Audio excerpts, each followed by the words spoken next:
Ahmadpur toll plaza के पास गाड़ी का शीशा साफ करते समय 3 अज्ञात व्यक्तियों ने तमंचे के बट से मारकर मोबाइल व नकद रुपए छीन लिए।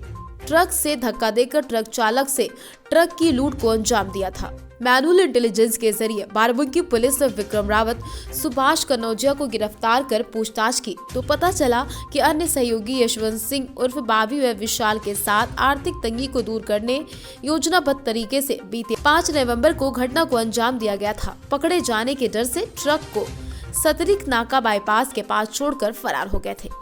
जैतपुर थाना क्षेत्र में एक अभियोग पंजीकृत किया गया 394 IPC का, जिसमें एक ट्रक और उसके कुछ मोबाइल और पैसे लूटने की सूचना कौशलेंद्र नामक एक चालक जो फिरोजाबाद का रहने वाला है उसने दिया था। इस सूचना पर स्वाट सर्विलांस और जैतपुर की संयुक्त टीम का गठन किया गया, जिसके द्वारा लगातार इस पर काम किया गया।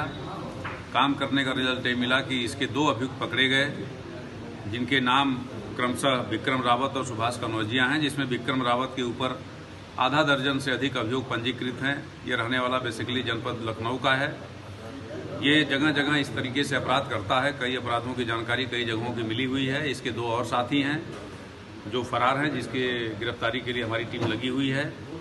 इसमें इनके द्वारा ट्रक लूट कर लिया गया, ड्राइवर के पैसे लूटे गए, उसके सिर पर प्रहार किया गया, उसका मोबाइल लूट लिया गया, पाना ले लिया गया। ये सारी चीज़ें लूटी गई थी, जिनको बरामद किया गया है।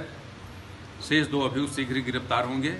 इनके द्वारा यह भी बताया गया है कि इनके जो 2 साथी फरार हैं, उनके द्वारा पूर्व में भी इस तरीके की घटनाएं आसपास के जनपदों में भी कारित किए जाने की उम्मीद है, जैसा कि उनके द्वारा चर्चा में बताया गया था। तो इन सब के बारे में जब वो पकड़े जाएंगे तो हम तहकीकात करते हुए उनके बारे में भी कार्रवाई कराएंगे और संबंधित जनपद को सूचना देकर वहाँ भी करवाएंगे। सर, इस घटना में पूरा मास्टरमाइंड कौन था?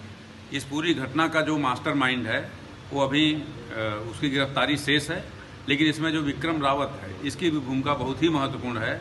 जैसा आप देखे होंगे अगर प्रेस नोट में, तो इसके द्वारा अलग अलग जगहों पे घटनाएं ऐसी की जाती हैं। अलग अलग जगहों पे जाके अपने नए नए साथियों को अपने साथ सम्मिलित करता है और घटना को अंजाम देता है। ये ट्रक लूट के फिर यहाँ ला के छोड़ देना, पीछे इसके क्या मोटिव क्या? इनका ये मानना था कि ट्रक में काफ़ी कुछ सामान है, उस सामान को गायब कर लेना है, लेकिन सामान उसमें इस तरह का नहीं मिला कि जिससे वो सामान ले सकें। तो इसलिए उसमें जो बैटरी थी, जो पाना था, मोबाइल और पैसे जो ड्राइवर से मिले थे, ये सब लेके वो फरार हो गए थे और ट्रक को इन्होंने छोड़ दिया। ट्रक को इसलिए भी छोड़ दिया क्योंकि रात ही में पुलिस टीम सक्रिय हो गई थी, जगह जगह चेकिंग शुरू हो गई थी।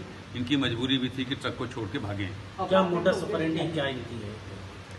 इन्होंने देखा कि ये ड्राइवर इसमें कुछ नशे की हालत में है, सो रहा है, ऐसे लोगों को टारगेट करते हैं, या जो कोई खाना खाने गया तो उसके ट्रक को टारगेट कर लेते हैं, फिर उसके ट्रक को लेकर वहाँ से चल देते हैं। इसी तरीके से काम करते हैं, जैसा कि प्राथमिक पूछताछ में इनसे जानकारी हुई है। शेष 2 सदस्य मिल जाएं तो थोड़ा और ज़्यादा जानकारी होगी, फिर हम आपसे शेयर करेंगे। सर, ट्रक में जो GPS रखा था उसका भी कहीं न कहीं इनके ऊपर खौफ? निश्चित तौर पे देखिए, CCTV और GPS ये 2 चीज़ें ऐसी हैं कि जो हमेशा क्राइम रोकने के नज़रिए से और क्राइम के अनावरण के उद्देश्य से हमेशा लाभप्रद होता है। बाराबंकी से अब्दुल खालिक की रिपोर्ट, दैनिक भास्कर।